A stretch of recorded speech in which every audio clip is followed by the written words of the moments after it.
کہ ایک شمع جلانا ہے مگر یہ نہیں سوچا، ایک شمع جلانا ہے مگر یہ نہیں سوچا، دامن بھی بچانا ہے مگر یہ نہیں سوچا، دستار بچانے کی بہت فکر تھی اس کو، دستار بچانے کی بہت فکر تھی اس کو، سر کو بھی بچانا ہے مگر یہ نہیں سوچا، بچوں کو پڑھانا ہے یہ سب سوچ رہے ہیں، قرآن پڑھانا ہے مگر یہ نہیں سوچا۔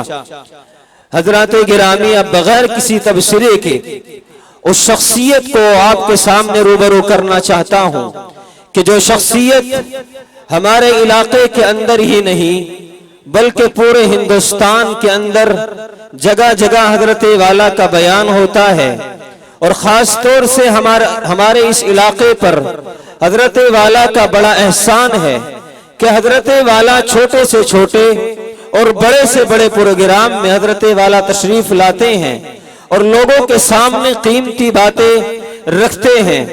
عزیزان محترم، میں آپ کو بتاتا چلوں کہ حضرت والا ان مقررین میں سے ہیں کہ جو عوام اور خواص کے اندر مقبول ہیں، علماء کرام کے اندر بھی مقبولیت حضرت والا کو حاصل ہے۔ جب ہم مسوری کے اندر محمود المدارس میں پڑھتے تھے تو دو مقرر ایسے تھے کہ جن کی تقریر سننے کے لیے پورا مدرسہ دوسرے جلسوں میں خالی ہو جایا کرتا تھا، جن میں سے ایک حضرت مولانا مفتی محمد مستقیم صاحب اور دوسرے مولانا محمد مفتی عبدالسمیع صاحب دامت برکاتہم العالیہ۔ دو مقرر ایسے تھے، اس لیے حضرت والا کی جو شخصیت ہے وہ محتاج تعارف نہیں ہے، لیکن حقیقت بیانی بھی کوئی چیز ہوتی ہے۔ حضرت والا آبرو بزم، شعر و سخن، ماہر تقریر و تحریر ہیں۔ آپ کی تقریر میں فصاحتوں کی فراوانی، عشق و عقیدت کی جولانی، سمندر کی سیلانی، موجوں کی طغیانی، سورج کی چمک، کہکشاں کا جمال، پھولوں کی مہک اور کلیوں کا نکھار بخوبی پایا جاتا ہے۔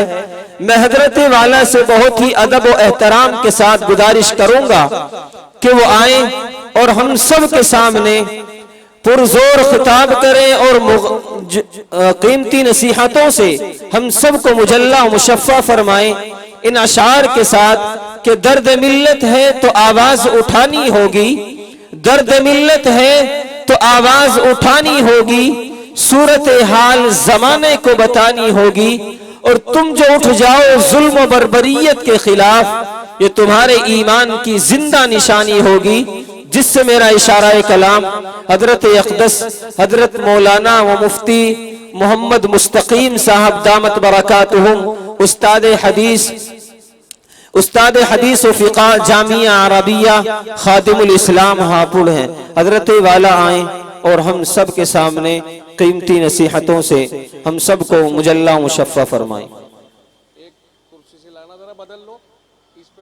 بسم اللہ الرحمن الرحیم۔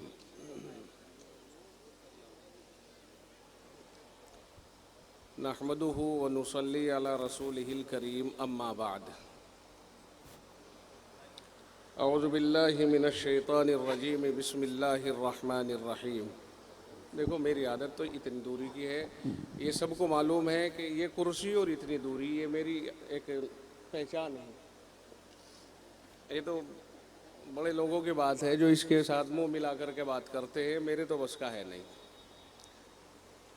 اب وہ ان کے مائک والوں کے ہاتھ میں ہے کہ جو اتنی دور سے اپنے اسے سیٹ کر دیں۔ نحمدہ ونصلی علی رسولہ الکریم، اما بعد۔ اعوذ باللہ من الشیطان الرجیم، بسم اللہ الرحمن الرحیم۔ وما ارسلناک الا رحمۃ للعالمین، صدق اللہ مولانا العظیم۔ عزیزان ملت، نوجوان ساتھیوں، پیارے دوستوں اور دینی بھائیوں،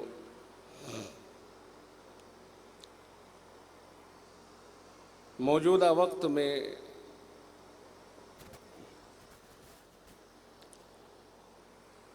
اگر ہم غور کریں تو اس وقت امت مسلمہ کے درمیان دو باتیں بہت حساس طریقے پر چل رہی ہیں۔ ایک تو اوقاف سے متعلق ہمارے بڑوں نے جو ہمارے لیے جائیدادیں وقف کی ہیں اللہ کے نام پر، تاکہ ہماری نسلیں ان سے فائدہ اٹھائیں اور پریشانیوں سے دوچار نہ ہوں، اس کو ہضم کرنے کے حالات۔ دوسرے، جناب رسول رحمت للعالمین، شفیع المذنبین، امام الانبیاء، بطحہ تاجدار جناب محمد الرسول اللہ صلی اللہ علیہ وسلم کی ذات اقدس اور آپ کی حرمت اور عزت اور آپ کی ناموس پر حملے، یہ دو باتیں ہمارے لیے اس وقت میں بڑی تکلیف دہ ہیں۔ کوئی دل ایسا نہیں ہے کہ جس دل میں رسول اکرم صلی اللہ علیہ وسلم کی وہ الفت نہ ہو جس کے اوپر اس کا ایمان ہے، اس کی جان کی سلامتی ہے، اور مرنا اور مٹنا، مرنا اور جینا جس کے اوپر ہے، وہ محبت لگ بھگ ہر مسلمان کے دل کے اندر موجود ہے۔ وقت کے اوپر اس کا اظہار ہوتا ہے، جیسے جیسے وقت آتا ہے ویسے اس کا اظہار ہوتا ہے۔ ہمارے بچے جو اس وقت میں بہت سی باتیں جانتے ہیں، لیکن سیرت سے متعلق عام طور سے معلومات بہت کم ہیں، ان حضرات کے سامنے میں گزارش کر رہا ہوں کہ ہمیں علماء کرام سے سیرت رسول صلی اللہ علیہ وسلم کے اسباق سننے اور انہیں سمجھنے کی ضرورت ہے۔ ہم سمجھتے ہیں کہ جو علماء کرام قابل ہیں، جو علماء کرام سنجیدہ ہیں، جن کا علم مضبوط ہے، روشن ہے، اور وہ امامت کرتے ہیں، انہیں چاہیے کہ وہ جس طرح سے فجر میں یا عصر میں اپنی نمازوں میں تعلیم کرتے ہیں، فضائل اعمال یا منتخب احادیث یا 5 منٹ کا مدرسہ یا مثلا تفسیر قرآن کریم کرتے ہیں، وہ انہیں چاہیے کہ وہ اب سیرت رسول صلی اللہ علیہ وسلم کو بالاستیعاب، آپ کی پیدائش سے لے کر آپ کی وفات تک پوری زندگی کو تفصیل کے ساتھ امت کے سامنے پیش کریں۔ امت رسول اکرم صلی اللہ علیہ وسلم کی سیرت سے پورے طور پر واقف ہونی چاہیے۔ آپ رحمت للعالمین ہیں، ساری کائنات کے لیے آپ رحمت ہیں۔ خداوند عالم نے اعلان کیا ہے، آپ سے پہلے جتنے پیغمبر آئے ہیں ان میں سے کسی کے لیے اللہ تعالیٰ نے اس لقب کا اظہار نہیں فرمایا سوائے رسول اکرم صلی اللہ علیہ وسلم کے، کہ قرآن کریم میں باقاعدہ آیت کریمہ نازل ہوئی ہے اور فرمایا وَمَا أَرْسَلْنَاكَ إِلَّا رَحْمَةً لِلْعَالَمِينَ، کہ میرے محبوب ہم نے آپ کو سارے جہانوں کے لیے رحمت بنا کے بھیجا ہے۔ اللہ تعالیٰ نے ایک کام اور کیا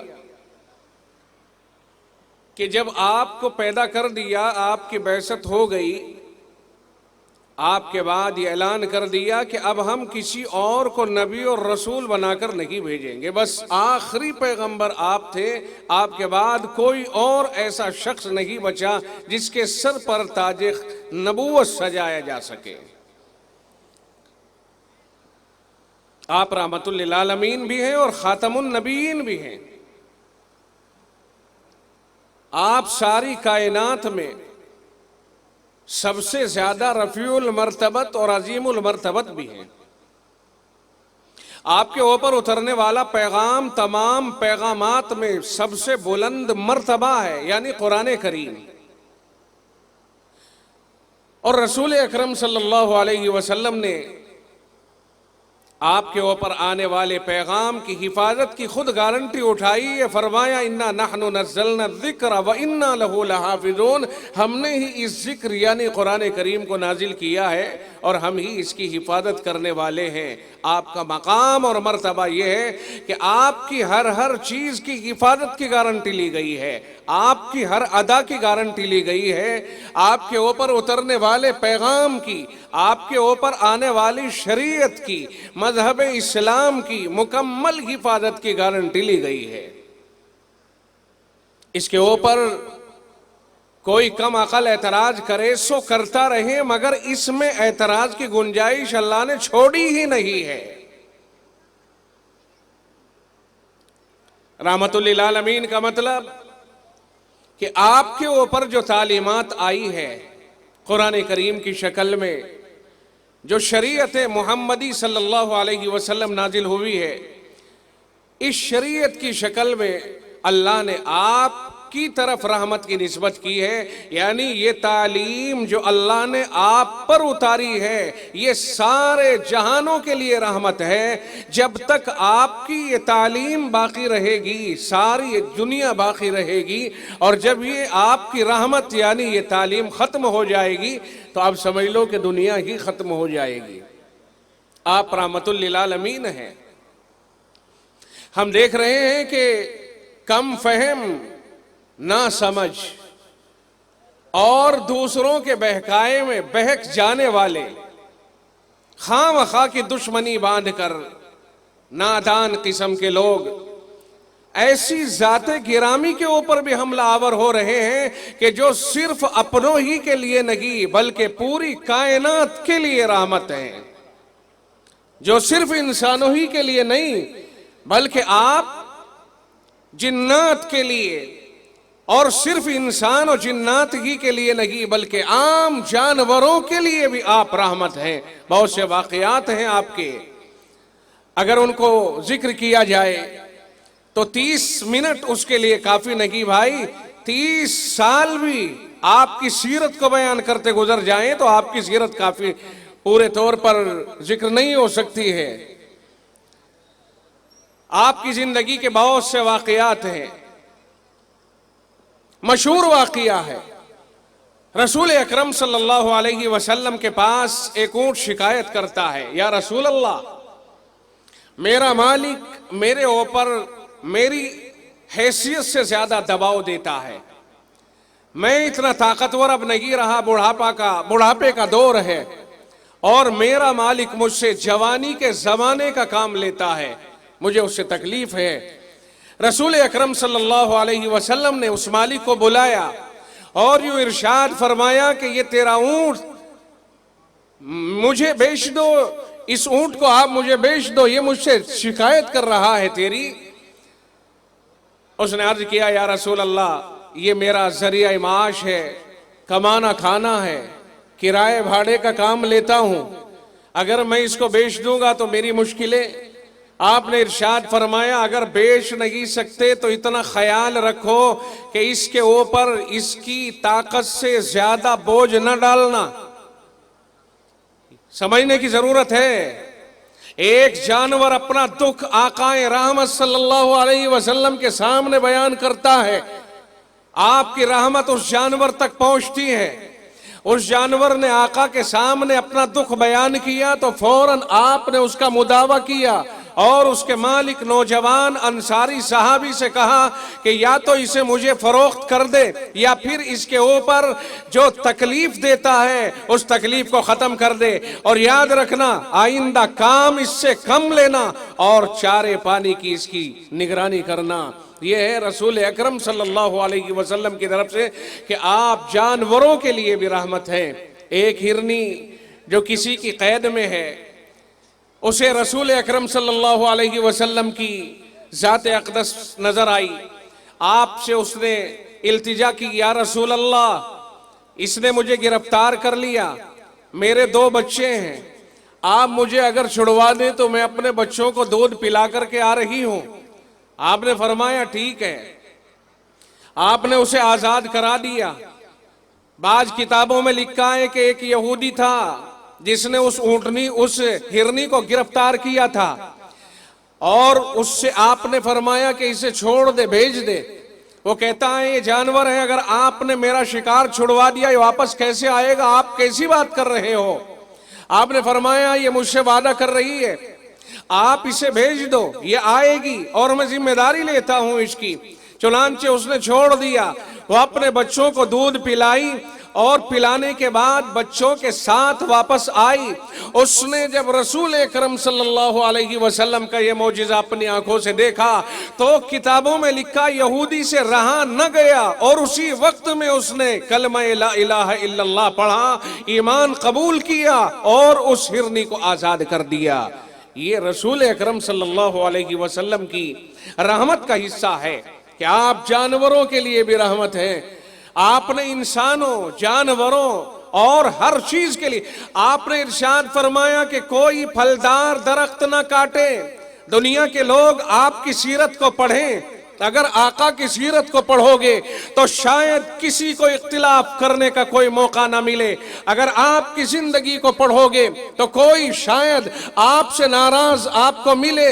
آپ نے ارشاد فرمایا خبردار کوئی پھلدار درختوں کو نقصان نہ پہنچائے، یعنی آپ نے دشمنوں کے علاقے میں جانے والی فوجوں سے بھی فرمایا کہ سن لو، اگر تم کسی ایسے علاقے میں ہو جہاں تم سے کوئی جنگ لڑ رہا ہے تو وہاں کوئی پھلدار درختوں کو اور باغات کو نقصان نہ پہنچائے، کوئی عبادت کرنے والوں کو اور اپنے معبد خانے کے اندر موجود لوگوں کو نقصان نہ پہنچائے۔ آپ نے ہدایت فرمائی کوئی عورتوں کے اوپر ہاتھ نہ اٹھائے، کوئی بچوں کے اوپر ہاتھ نہ اٹھائے، کوئی بیماروں کے اوپر ہاتھ نہ اٹھائے، کوئی کسی بھی طرح جو تم سے برسرے پیکار نہیں ہے اس کے اوپر ہاتھ نہ اٹھائے۔ یہ ہے میرے آقا کی تعلیم، یہ ہے میرے آقا کی زندگی، یہ ہے اس رحمت للعالمین کی تعلیم جسے آج لوگ منہ کھول کر کے کچھ بھی کہہ دیتے ہیں۔ دنیا بھر کے اندر ابھی ہمارے قریب میں نام لینے کی ضرورت نہیں ہے، ایک شخص نے انتہائی گندی بات کی ہے اور کہا کہ دسہرے کے موقع پر راون کو جلانے کے بجائے محمد صلی اللہ علیہ وسلم کے بارے میں کہا کہ اس کا پتلا بنا کر کے پھونکنا چاہیے، تجھے کیا تکلیف ہے؟ آپ نے فرمایا جو برسرے پیکار ہیں صرف آپ انہی سے لڑو، ان کے علاوہ کسی اور کو تکلیف مت پہنچاؤ۔ یہ تعلیم تھی آقا کی صاف صاف۔ اور آج بھی دنیا بھر کے اندر اگر آپ دیکھو گے کہ جہاں ایک دوسرے سے تصادم ہے، جہاں ایک دوسرے سے ٹکراؤ ہے، وہاں پر آپ دیکھیں گے کہ جو اپنے آپ کو تہذیب و شائستگی کا اور انسانیت نوازی کا علمبردار کہتے ہیں، آپ انہیں دیکھو گے ان کی توپوں کے دہانے، ان کے ٹینکوں کے دہانے، ان کے ہتھیاروں کے دہانے، ان کے ہوائی جہازوں کے رخ، ان کے گولوں کے رخ تمام کے تمام نہتوں کی طرف ہوتے ہیں، اور ان کے یہاں بچوں، عورتوں اور بوڑھوں، اسپتالوں اور کسی بھی طرح کی رفاہی ادارہ ہو، کسی کے لیے کوئی رکاوٹ نہیں ہے۔ اور اس کے مقابل برسرے پیکار کو دیکھو گے کہ وہ عام طور سے اس ادا کا حامل نہیں ہے۔ یہ ہے اس تعلیم کا فرق جو اللہ کے نبی صلی اللہ علیہ وسلم نے اس دنیا میں عام فرمائی ہے۔ مسلمان تو جو رسول کو مانتا ہے، تعلیم نبوی کو مانتا ہے، قرآن کو مانتا ہے، اسے کہتے ہیں، ورنہ تو اللہ کے نبی صلی اللہ علیہ وسلم پوری کائنات کے نبی اور رسول ہیں۔ مانتا ہے کوئی اس کے بھی رسول ہیں، نہیں مانتا ہے اس کے بھی رسول ہیں۔ ماننے والے کو مسلمان اور نہ ماننے والے کو غیر مسلمان سمجھا جاتا اور کہا جاتا ہے۔ آپ رسول اور نبی سب کے ہیں۔ دنیا میں کوئی اپنے آپ کو یہودی، عیسائی، نصرانی، مجوسی کچھ بھی کہے، محمد صلی اللہ علیہ وسلم سب کے نبی ہیں۔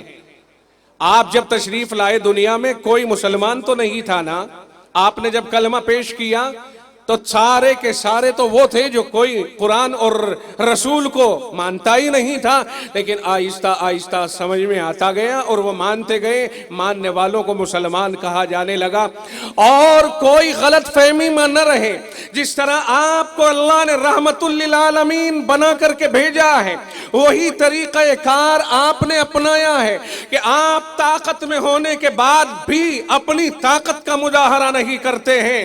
آپ نے طاقت کا مظاہرہ کبھی بھی نہیں فرمایا ہے۔ مکہ فتح ہو رہا ہے، آج پوری طاقت میں ہیں، اگر آپ چاہیں تو سب کو تہہ تہہ کر سکتے ہیں۔ آپ اپنے دشمنوں کو ایک ایک کر کے زمین کے نیچے دفن کر سکتے ہیں، مگر نہ آپ نے ارشاد فرمایا من دخل دار ابی سفیان فہو آمن ومن اغلق بابہ فہو آمن ومن دخل المسجد فہو آمن۔ فرمایا ابو سفیان کے گھر میں اگر کوئی چلا گیا اسے بھی ہم کچھ نہیں کہیں گے، اگر کوئی مسجد حرام میں آ گیا ہم اسے بھی کچھ نہیں کہیں گے، اور اگر کوئی اپنے گھر کے دروازے بند کر کے گھر میں رہا، مقابلے پر نہیں آیا، ہم اسے بھی کچھ نہیں کہیں گے۔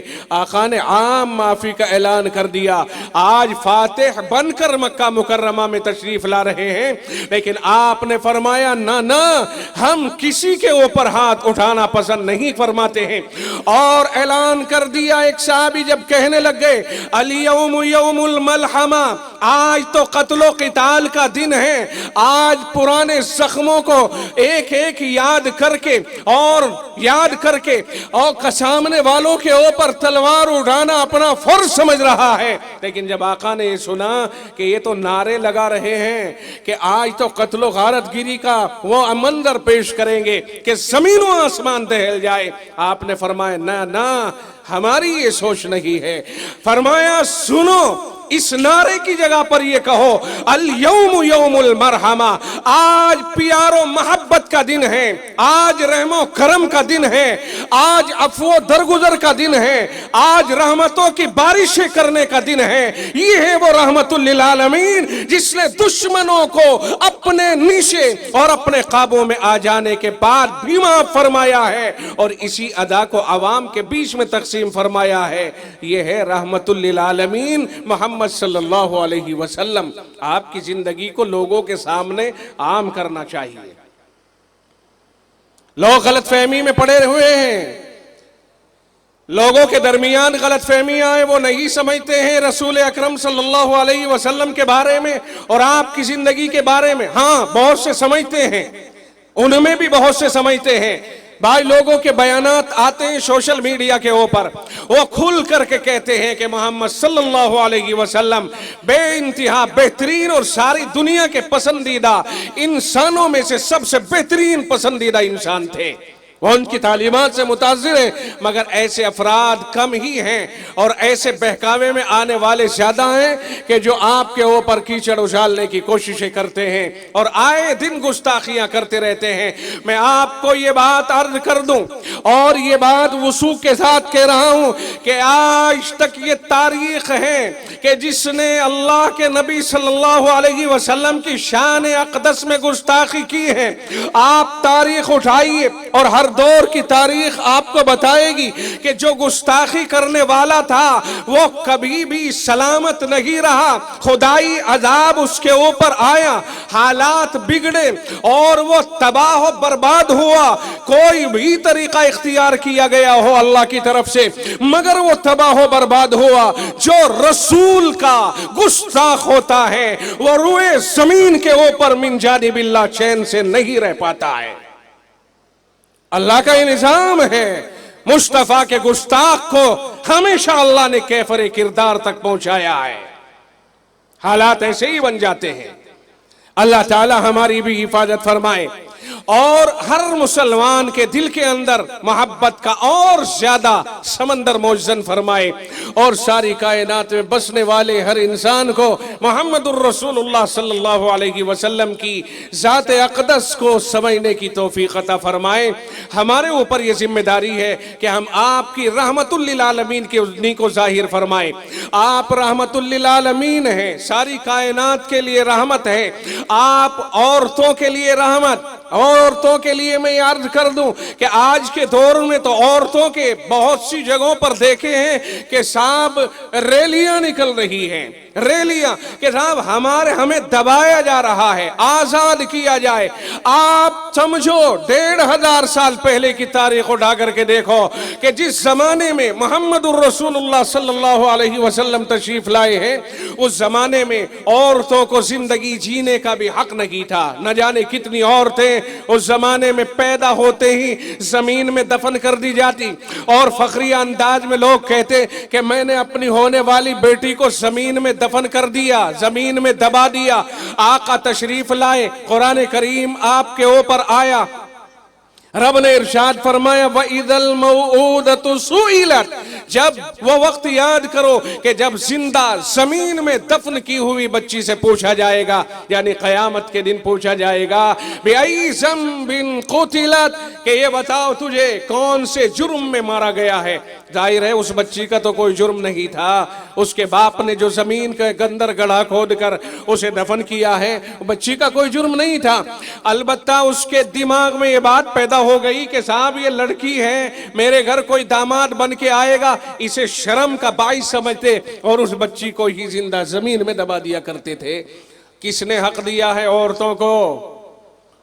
جناب رسول اکرم صلی اللہ علیہ وسلم نے ارشاد فرمایا من ابتلی من هذه البنات بشيء فاحسن الیہن کن له سترا من النار، او کما قال، آقا نے ارشاد فرمایا کہ جو آدمی ان بیٹیوں کی پرورش کرنے میں آزمایا گیا، یعنی بیٹیوں کی پرورش کر رہا ہے وہ، پھر فرمایا فَأَحْسَنَ إِلَيْهِنَّ، اور اس نے جس کی وہ بیٹیاں ہیں ان بیٹیوں کے ساتھ اچھا سلوک کیا، فرمایا كُنَّ لَهُ سِتْرًا مِّنَ النَّارِ، اس باپ کے لیے یہ بیٹیاں جہنم کے لیے آڑ بن جائیں گی۔ آڑ، جو باپ اپنی بیٹیوں کو پرورش کرتا ہے اور ان کے ساتھ اچھا سلوک کرتا ہے، پھر یہ بیٹیاں اللہ کے یہاں اتنی مقبول ہو جاتی ہیں اور یہ خدمت باپ کی طرف سے اتنی پسند ہوتی ہے کہ یہ بیٹیوں کی پرورش کرنا ہی اسے جہنم سے بچانے کے لیے کافی ہو جاتا ہے۔ یہ ہے رحمت للعالمین صلی اللہ علیہ وسلم کی تعلیمات کہ بیٹیوں کو وہ مقام دے دیا۔ کہاں تو بیٹیوں کو زمین میں گاڑ دیا جاتا تھا، اور کہاں رسول اللہ نے بیٹیوں کو یہ اونچا مقام دیا کہ اگر ان کی پرورش کی جائے، اچھا سلوک کیا جائے، تو اللہ تعالیٰ ان بیٹیوں کی وجہ سے اس باپ کو جنت میں پہنچا دیتا ہے، جہنم سے آڑ بن جاتی ہیں یہ بیٹیاں۔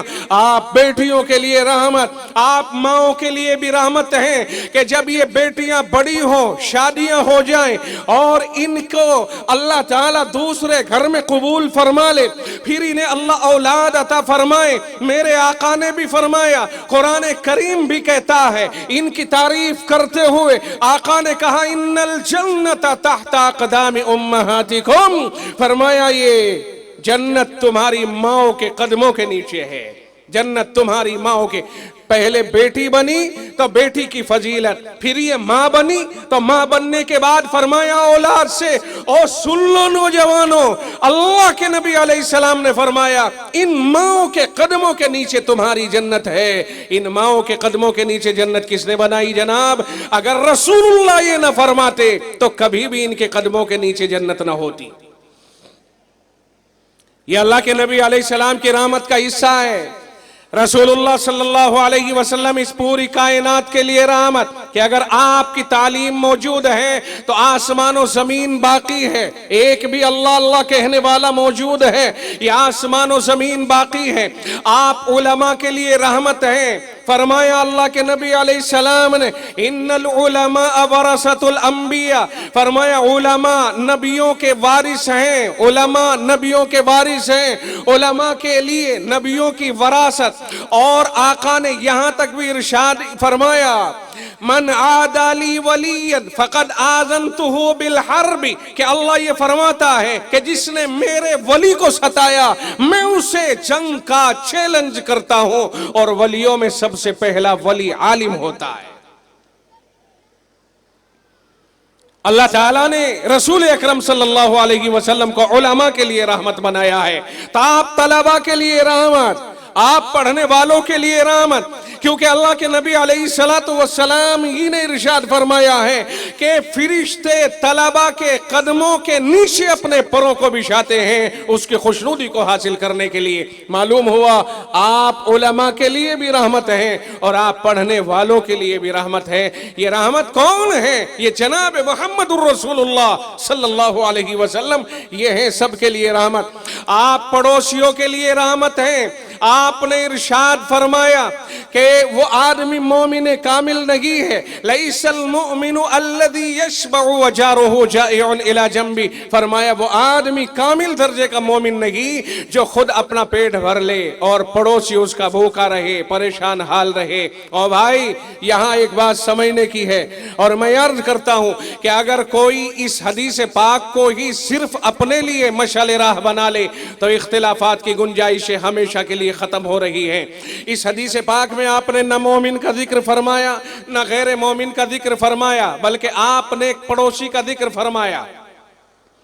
فرمایا جو آدمی پڑوسیوں کا خیال نہیں رکھتا ہے اور صرف اپنا پیٹ بھر کے آرام سے سوتا ہے اور اسے پڑوسیوں کی کوئی فکر نہیں رہتی، اس آدمی کو میں پکا مومن ماننے کو تیار نہیں۔ یہ میرے آقا نے فرمایا اب پڑوسی چاہے مسلمان ہو یا غیر مسلم ہو، پڑوسی چاہے یہودی ہو یا عیسائی ہو، پڑوسی چاہے اپنا حق رشتہ دار ہو، کوئی بھی ہو، آقا نے پڑوسیوں کے لیے فرمایا جو آدمی پڑوسی کا خیال نہیں کرتا، اپنا پیٹ بھر کے آرام سے سوتا ہے، ایسے آدمی کو میں مومن کامل ماننے کو تیار نہیں ہوں۔ آپ پڑوسیوں کے لیے رحمت ہیں۔ اگر پڑوسی کی یہ حدیث پاک پڑوسیوں کا خیال کرنے کی جو بات اس میں ارشاد فرمائی ہے، اگر اسے تمام پڑوسی اپنے لیے اپنے دامن سے باندھ لے، اپنی زندگی کے لیے اسے نمونہ بنا لے، اور مسلم ہو یا غیر مسلم ہر آدمی اپنے پڑوسیوں کا خیال کرنے لگے تو یہی ایک حدیث آپس میں پیار و محبت لانے کے لیے کافی ہے۔ اب بتائیے جب ہر آدمی اپنے پڑوسی کا خیال کرے گا تو کیا دنیا میں دشمنی پنپ پائے گی؟ نہیں، چونکہ یہاں تو مسلمان و غیر مسلمان کا فرق کیا ہی نہیں۔ اور یہ آقا کی حدیث پاک ہے۔ معلوم ہوا میرے آقا پڑوسیوں کے لیے رحمت ہے۔ اور ذرا سا چونکہ میرا وقت ختم ہو رہا ہے، ذرا سا اتنا اور اشارہ کر دو کہ پڑوسی تین قسم کے ہوتے ہیں۔ پڑوسی تین قسم کے ہوتے ہیں، ایک وہ جس سے حقیقی رشتہ ہو اور وہ مومن بھی ہو اور آپ کا پڑوسی بھی ہو، یہ پہلا ہے، حقدار اس کا حق پہلے ہے۔ اور ایک وہ جس سے دو رشتے ہوتے ہیں کہ وہ مومن بھی ہے اور آپ کا پڑوسی بھی ہے، اور ایک وہ ہے جس سے آپ کا صرف پڑوس کا رشتہ ہے، نہ وہ آپ کا رشتہ دار ہے نہ وہ مومن ہے۔ تینوں طرح کے پڑوسیوں کا مکمل حق حدیث پاک بیان کر رہی ہے، کوئی فرق نہیں کر رہی ہے۔ پڑوسی کوئی بھی ہو جب وہ آپ کے پڑوس میں رہتا ہے آپ کی محبتوں کا حقدار ہے، آپ کے پیار کا حقدار ہے، آپ کی عطا کا حقدار ہے، آپ اس کا خیال فرمائیں۔ یہ پڑوسیوں کے حقوق کس نے بیان کیے؟ یہ آقا رحمت صلی اللہ علیہ وسلم نے بیان فرمائے ہیں۔ آپ مزدوروں کے لیے بھی رحمت ہیں۔ آپ نے ارشاد فرمایا آتوا الاجیر اجرہ قبل ان یجف عرقہ، آپ نے ارشاد فرمایا کہ تم مزدور کو مزدوری اس کا پسینہ خشک ہونے سے پہلے دے دو۔ آپ رحمت ہیں۔ آپ پڑوسیوں کے لیے رحمت، علماء کے لیے رحمت، بیٹیوں کے لیے رحمت، طلبہ کے لیے رحمت، ماں کے لیے رحمت، باپ کے لیے رحمت۔ آپ نے ارشاد فرمایا رضا الرب فی رضا الوالد وسخط الرب فی سخط الوالد، فرمایا باپ کی رضا میں خدا کی رضا ہے اور باپ کی ناراضگی میں خدا کی ناراضگی ہے۔ اور بھائی اگر باپ ناراض ہو جائے اور ایسی وجہ پر ناراض ہو رہا ہے جو شریعت سے نہیں ٹکراتی ہے تو پھر اس باپ کے ناراض ہونے پر اللہ بھی ناراض ہو جاتا ہے، اور باپ راضی ہے اللہ بھی راضی رہتا ہے۔ اس لیے ہمیں چاہیے کہ اپنے ماں باپ کو نہ دکھی کریں، پڑوسیوں کا نہ دکھی کریں، اپنے سے کسی کو تکلیف نہیں پہنچنی چاہیے۔ کوئی بھی ہو اس سے کوئی بحث نہیں ہے، بھائی ہو بہن ہو رشتہ دار ہو کوئی بھی ہو۔ آج تو رشتہ داروں کے ساتھ میں بڑی بدسلوکیاں ہو رہی ہیں کہ بیویوں کے حقوق کی ادائیگی میں کوتاہی. کوئی لوگ تانے دیتے دیتے مر رہے ہیں, کہتے ہیں مسلمان 4 بیویاں 40 بچے, اور کون کہتا ہے؟ یہ سب بیہودگی کی باتیں ہیں, اسلام دشمنی اور نفرت کی باتیں ہیں.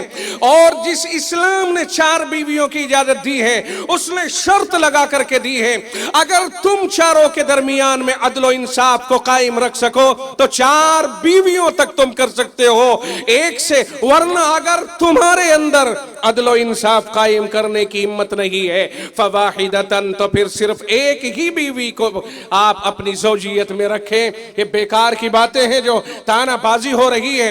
بیویوں کے ساتھ عدل و انصاف کرنا یہ شوہر کی ذمہ داری ہے, روٹی کپڑا اور مکان یہ دینا شوہر کی ذمہ داری ہے. آج جہیز کا مطالبہ کرتے ہیں, آج اس کے باپ کو ستاتے ہیں, عید کے موقع پر ہدیے مانگنا, شادی کے موقع پر جہیز مانگنا, آمد و رفت کے موقع پر اپنے سسرال والوں نے یا شادی اپنے بچوں کی ہو رہی ہے اس میں بھات کی شکل میں طرح طرح کی چیزیں, یا بچہ پیدا ہو رہا ہے تو دیگر چیزیں مانگنا, یہ سب کی سب غیر اسلامی رسومات ہیں. جس نے شادی کے لیے ہاتھ بڑھایا ہے اسی کی ذمہ داری ہے کہ تمام اخراجات وہی پورے کرے. میں عرض کر رہا تھا کہ جناب محمد الرسول اللہ صلی اللہ علیہ وسلم رحمت للعالمین ہیں. آپ کی رحمت للعالمین کا تقاضا یہ ہے کہ ہم اسے سمجھنے کی کوشش کریں اور اپنے آپ کو اسی میں ڈھالنے کی کوشش کریں. آخر میں ایک پیغام دے کر کے جا رہا ہوں. آج ہم دیکھ رہے ہیں یہ 2 باتیں تو ہیں کہ میں نے کہا تھا کہ وقف سنشودھن والا مسئلہ ہے, یہ ہمارے لیے انتہائی ناقابل قبول ہے, اور ہم سب عزم کریں اور دعا بھی کریں اللہ سے. اور ابھی 3 تاریخ میں دہلی کے اندر اسی سلسلے میں ایک میٹنگ ہو رہی ہے. جمعیت علماء ہند کی کوشش کریں, اس کے اندر شرکت کریں اور وہاں سنیں کہ کیا کہا جا رہا ہے اور کیا طے کیا جا رہا ہے. آپ کی زمین آپ کی ہے, میں اس پر قبضہ کرنے کے لیے نکل جاؤں یہ میرے لیے جائز نہیں ہوگا, اور آپ کو آپ کی زمین کے اوپر آخری دم تک لڑنے کا حق ہوگا. وقف جائیداد مسلمانوں کے آباء و اجداد کی طرف سے ہے, یہ انہی کا حق ہے. اس کے اوپر کسی کو قبضہ جمانے یا اس کے اوپر کسی کو غلط ہاتھ ڈالنے کا اختیار نہیں دیا جانا چاہیے, اور یہ غلط نیتی ہے جو اس کے اوپر اپنائی جا رہی ہے. اس کے اوپر ہمیں مستعد رہنا چاہیے. اور دوسرے, جب رسالت مآب صلی اللہ علیہ وسلم کے اوپر کوئی کیچڑ اچھالے اس کے اوپر ہمیں حساس رہنا ہی, اور ہیں بھی ہم حساس, لیکن اس حساسیت کے اظہار میں میں آپ کو یہ بات کہتا چلوں کہ اس حساسیت کے اظہار میں یا آپ پردرشن کریں, آپ احتجاج کریں, اس بارے میں یہ ملحوظ رہے کہ ایسا احتجاج شریعت میں بھی مطلوب نہیں ہے جو کسی کو نقصان پہنچائے یا خود اپنے آپ کو ہی غلطیوں کے اندر مبتلا کر لے. شور و شغب کرنا, چیزوں کو نقصان پہنچانا, راہوں کو مسدود کر دینا, آمد و رفت کے راستے روک دینا نہیں. قانونی اعتبار سے اگر احتجاج ہوگا اس میں جان پیدا ہوگی, ورنہ عوام اگر احتجاج میں اور جوان اور بچے احتجاج میں شریک ہوتے ہیں اکثر و بیشتر پتہ تو ہوتا نہیں, کوئی نہ کوئی ظالم ہمارے درمیان ایسا گھس جاتا ہے کہ ایسی حرکت کروا دیتا ہے جس سے خود ہمارے اندر بہت سی غلطیاں پکڑنے کی کوشش کی جاتی ہے. یہ عرض کرنا مجھے آپ کے سامنے مناسب محسوس ہو رہا ہے. کبھی اگر ایسا موقع آئے تو کوشش یہ کریں کہ وکیل اپنی وکالت سے اور سیاسی با اثر اپنے سیاسی اثر اور حقوق سے اور دولت مند اپنی دولتوں سے جیسے بھی ہو سکتا ہے قانونی چارہ جوئی میں اپنی پوری ایڑی اور چھوٹی کا زور لگائے. یہ سارے وکلا, یہ سارے امیر ترین, یہ سارے حکومت میں با اثر لوگ, ان سب کو چاہیے کہ یہ اپنی ایڑی چوٹی کا پورا زور لگائیں اور اس طرح قانون کے اوپر عمل کرانے کی کوشش کریں اور قانون کو متحرک کریں, قانون کو حرکت میں لانے کی کوشش کریں اور اس کے ذریعے سے گستاخ کو سزا دلانے کی بھرپور کوشش کریں. سب کچھ ہے لیکن اس کے لیے کوششیں اسی درجے کی ہونی ضروری ہے, اور اس اصرار اس بات کے اوپر کیا جائے کہ کوئی قانون حکومت اس طرح کا لائے کہ کسی بھی مذہب کے پیشوا اور اس کے مقتدی کے خلاف کوئی بھی غلط آواز بلند نہ ہو۔ اس سلسلے میں مسلمان اپنے اصولوں پر قائم ہیں۔ آج تک کوئی یہ ثابت کرے مائی کا لال کہ کسی مسلمان نے کسی طبقے کے مقتدی کے خلاف اور اس کے پیشوا اور اس کے مذہبی رہنما کے خلاف کوئی اس طرح کے جملے کہے ہوں۔ رام چندر جی کہتے ہیں ہم، لکشمن جی کہتے ہیں ہم کسی کو بے احترامی سے کسی کا نام تک لینا گوارا نہیں کرتے ہیں۔ پھر کیا وجہ ہے کہ دنیا والے اس طرح کی موشگافیاں جناب رسول اکرم صلی اللہ علیہ وسلم کے خلاف کیوں کر رہے ہیں؟ اس کے اوپر لگام لگنی چاہیے اور مضبوط لگام لگنی چاہیے۔ جب مسلمان کسی کو نہیں چھیڑتا ہے اور آج تک اس مسلمان کی یہ بھولی بھالی زندگی اس کی یہ تاریخ رہی ہے کہ اس نے کبھی کسی کے اوپر پڑھ کر کے وار نہیں کیا، کبھی کسی کے مقتدی کو خامخواہ بدنام کرنے کی کوشش نہیں کی۔ ہمارے یہاں تو علماء کا یہ کہنا ہے کہ ہو سکتا ہے اللہ نے 1,00,000 سے زائد نبی بھیجے ہیں، 1,00,000 سے زائد پیغمبر بھیجے۔ یہ بات جو میں کہنے لگا ہوں ذرا اس کو سمجھنے کی کوشش کرنا، اور آپ اپنی طرف سے میری کہی ہوئی بات کی وضاحت نہ کرنا، میرے الفاظ پر غور کریں۔ فرمایا میں نے حضرت شاہ صاحب مولانا انور شاہ کشمیری رحمت اللہ علیہ سے بخاری شریف کے سبق میں تقریر سنی ہے، اور انہوں نے خود فرمایا کہ علامہ انور شاہ کشمیری رحمت اللہ علیہ کا بھی یہ نظریہ تھا۔ فرمایا کہ 1,00,000 سے زائد پیغمبر اللہ نے بھیجے ہیں، ہو سکتا ہے کہ جنہیں بہت سے لوگ اپنا مقتدی مانتے ہیں، ہو سکتا ہے کہ ان کی تعلیمات مسخ کر دی گئی اور ان کے بارے میں صحیح جانکاریاں محفوظ نہ رہی، ہو سکتا ہے وہ اللہ کی طرف سے پیغمبر بنائے گئے ہوں اور ان کے ماننے والوں نے ان کی تواریخ کو ختم کر دیا اور یہی ٹوٹی پھوٹی تاریخ انہوں نے گھڑ لی اور بنا لی۔ بہرحال کسی بھی طرح سے ہمیں چاہے وہ کچھ بھی ہو، کوئی پیغمبر رہا ہو نہ رہا ہو، جب کوئی کسی سے عقیدت وابستہ رکھتا ہے تو ہمیں اسے برا کہنے کی کوئی ضرورت نہیں۔ یہی مسلمان کا ترہ امتیاز ہے اور ہم یہی چاہتے ہیں اور یہی ہمارا مطالبہ اور مقتضا ہے کہ کوئی بھی جناب محمد الرسول اللہ صلی اللہ علیہ وسلم کے اوپر کسی بھی طرح کی گستاخی کے الفاظ کا استعمال نہ کرے۔ اس سے مسلمانوں کی دل آزاری ہوتی ہے اور سنجیدہ غیر مسلموں کی بھی دل آزاری ہوتی ہے۔ کون پسند کرتا ہے اسے؟ چند لوگوں کے علاوہ اور کون پسند کرتا؟ ہم نہیں کہیں گے کہ اس سے ہندو طبقہ خوش ہوتا ہے، نہیں، نہ جانے کتنا ہندو طبقہ ایسا ہے جو اسے بہت برا سمجھتا ہے۔ اس لیے ایسا قانون لائے حکومت کہ اس قانون میں کسی کے بھی مقتدی کے خلاف اگر کوئی گستاخی ہوتی ہے اسے اعلیٰ درجے کی سزا دی جائے اور ایسی ہیبت ناک سزا دی جائے کہ دوبارہ اس طرح کی کوئی حرکت نہ کر سکے۔ ایسے قانون کا مزید مطالبہ بھی ہے اور مضبوط قانون جو ہمارے سمویدھان میں ہے اس کو نافذ کرنے کا بھی مطالبہ ہے۔ اللہ تعالی ہمیں جناب رحمت للعالمین صلی اللہ علیہ وسلم کے ساتھ عقیدت اور محبت میں اور وابستگی میں اور اضافہ عطا فرمائے اور آپ کی تعلیمات کے اوپر مکمل عمل کرنے کی توفیق مرحمت فرمائے۔ وآخر دعوانا ان الحمدللہ رب العالمین۔